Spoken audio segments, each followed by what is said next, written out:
I'm Heather. I've had several requests for how I make my salmon.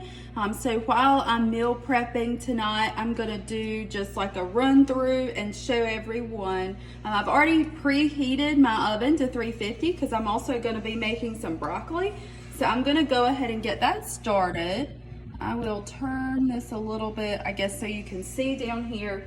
So I have already like washed and cut my broccoli. There was several heads or stalks of broccoli because I'm gonna eat it basically Monday through Thursday. This should be enough for probably tonight and 4 days worth. So this is Ken Steakhouse, the light balsamic vinaigrette. It's really good. It only has 60 calories per like 2 tablespoons.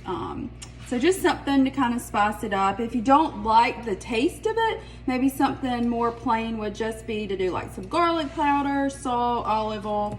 So I've been going through several bottles, probably 2 bottles a week of balsamic vinaigrette because it's one of my favorite things, and this just makes life easier. Okay, so almost a half a bottle down, and I'm gonna go put this in the oven so it can cook.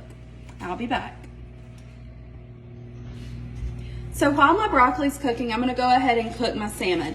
This is from Food Line. It's pre-packaged and it's not frozen. It's really good. 2 pieces last me 4 days at work. And so I have in my pan some extra virgin olive oil already heating. I'm gonna let it get pretty warm before I start searing. My salmon, I went ahead and rinsed it. So we're gonna get started. I also have to show you, this is what I was originally using on my salmon. It's from Cabela's. It's really good, but if you look at the ingredients, the primary ingredient is sugar. So what I've done, I've taken several of the ingredients that's in here aside from the sugar and tried to incorporate it into my salmon. So I'm gonna set that to the side. Nothing against Cabela's, I still use it occasionally. My husband loves it. Okay, so I do have a little bit of salt, 50% sodium. I have paprika, that's another one of the main ingredients in Cabela's. I also have a half a lemon and some garlic cloves. Okay, so one thing that I have found about cooking salmon, and again, I am not an expert, I am still learning, so if you're watching this video and you feel like you have gotten salmon down, please comment and give me feedback because I like to learn too. But what I found is if you cook your salmon while the olive is pretty warm, it doesn't stick as bad. And also the pan that I'm using, this sticks less than like the stainless steel pan. So whatever you have that works will probably be fine, but I like the skin, so I try to preserve it. So before I put it in the pan, I'm just gonna sprinkle a little bit of salt. And if you have high blood pressure, maybe that's something you want to avoid.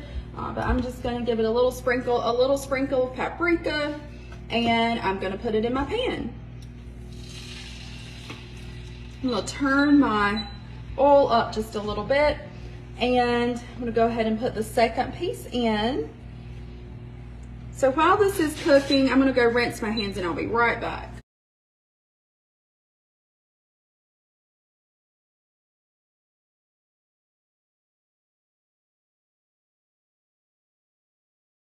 So it really doesn't take salmon a long time to cook. That's one of the fun things about doing it, especially on busy weeknights. So I'm gonna kind of turn it up a little bit so we can get things moving and get on to my actual dinner for tonight. So I'm gonna pause this for just a second and let it cook, and then I'll be back.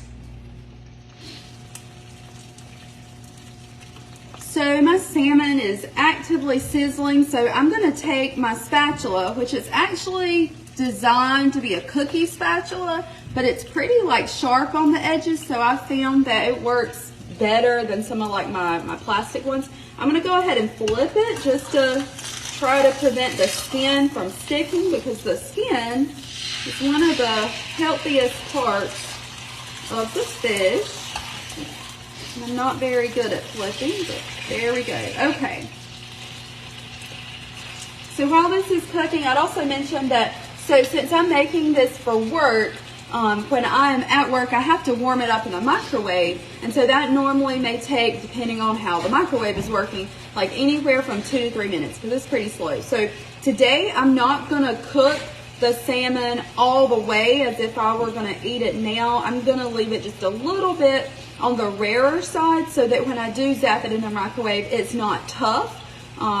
So the more you cook the salmon, the more tough it may be. And I don't like tough fish, so there you go. So I'm going to go ahead and take my lemon, squeeze it. Just gives it a nice citrusy flavor. If you want to make it different, I've used lime before just to change it up. I've even used chili powder sometimes just to kind of give it a different flair.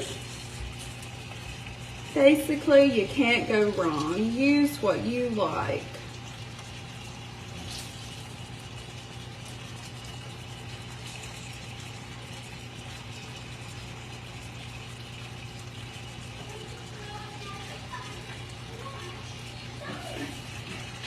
And then I also have the garlic, so I have 2 cloves.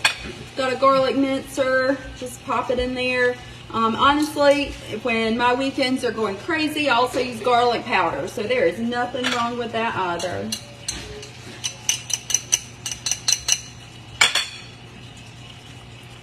So one of the things I like about the salmon and broccoli is they are what's called superfoods, which means that for just a few calories, you get a lot of nutrients. And today I looked it up on the USDA website just out of curiosity, and it says that broccoli, like 1 cup of chopped broccoli, has over 130% of your daily amount of vitamin C, and that's a really important vitamin that we can all have. It's also, broccoli has a lot of like calcium and iron, so lots of good nutrients. Salmon, we know that's one of the healthiest fatty fishes that we can eat, and 3 ounces has like 1.5 grams of your omega-3, and that includes EPA and DHA. But salmon also has like vitamin A, lots of good vitamin Bs, vitamin D in fact, and then it also has magnesium, potassium, phosphorus, zinc, selenium. So one of the things I was concerned about when I started trying to lose weight was losing it maybe too fast. You know, that could cause like gallstones, or like, you know, maybe you could tell your hair's falling out. And so I thought, well, maybe I need to take like a multivitamin. But honestly, like the foods that I'm trying to eat are very, very nutrient dense, and I've not had any issues. So picking and choosing and trying to have healthy foods, low in calories but nutrient dense has worked well. So in that short amount of time, I've made my salmon. I'm going to take half of each fillet, and I have these glass containers that I'm going to put my salmon in the small portion and my broccoli in the large one.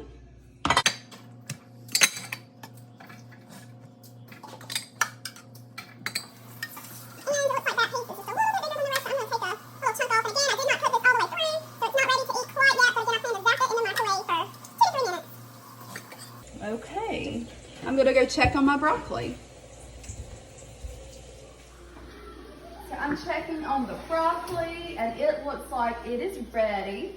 So again, the only thing I did after washing and cutting was putting some balsamic vinaigrette on the florets, baking it in the oven for 350 degrees.